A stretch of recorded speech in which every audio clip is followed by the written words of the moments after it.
നമ്മുടെ നാട്ടിൽ ഇപ്പോൾ നിരവധി അപരിചിതരായ ആളുകളെ കാണാറില്ല. ഈ അടുത്ത കാലത്ത് വന്നു താമസിക്കുന്നവരാകാം, ചിലപ്പോൾ ഇതര സംസ്ഥാനക്കാരാകാം. അങ്ങനെ പരിചയമില്ലാത്തവരെ കാണുമ്പോൾ സൂക്ഷിക്കണമെന്ന് മക്കളോട് മാതാപിതാക്കൾ പറയണം കേട്ടോ.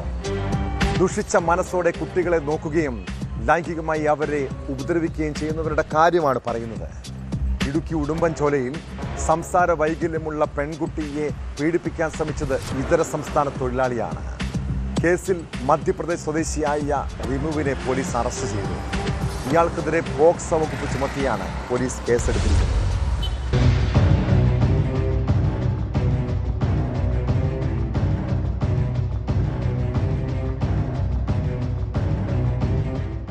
ഞായറാഴ്ച ഉച്ചയ്ക്ക് ശേഷം 3:30യോടെയാണ് സംഭവം. വീടിന് സമീപം നിൽക്കുകയായിരുന്ന കുട്ടിയെ വായ പൊത്തി അടുത്തുള്ള ഏലക്കാട്ടിലേക്ക് കൊണ്ടുപോവുകയായിരുന്നു. പെൺകുട്ടിയെ കാണാതായതോടെ വീട്ടുകാർ വ്യാപകമായി തെരച്ചിൽ നടത്തി. പക്ഷേ കുട്ടിയെ കണ്ടെത്താനായില്ല. വൈകുന്നേരത്തോടെ പെൺകുട്ടി വീട്ടിൽ തിരിച്ചെത്തിയപ്പോഴാണ് പ്രതി തട്ടിക്കൊണ്ടുപോയ വിവരം പുറത്തറിഞ്ഞത്. തുടർന്ന് കുട്ടിയുടെ മാതാപിതാക്കൾ ഉടുമ്പൻചോല പോലീസിൽ പരാതി നൽകി. രാത്രിയോടുകൂടി പോലീസ് നടത്തിയ തെരച്ചിലിലാണ് പ്രതി പിടിയിലായത്.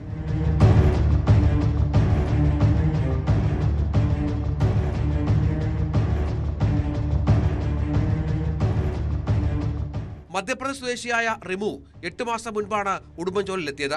ഏലത്തോട്ടത്തിൽ ജോലി ചെയ്തു വരികയായിരുന്നു ഇയാൾ. പ്രതിയുടെ താമസ സ്ഥലത്ത് പുലർച്ചെ നടത്തിയ തെരച്ചിലിൽ വ്യാജ ആധാർ കാർഡ് കണ്ടെത്തി.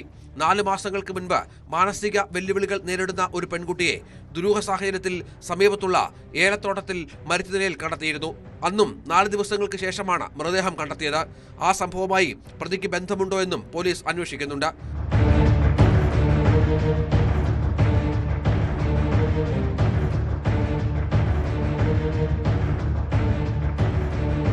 ന്യൂസ് 18 ഇടുക്കി.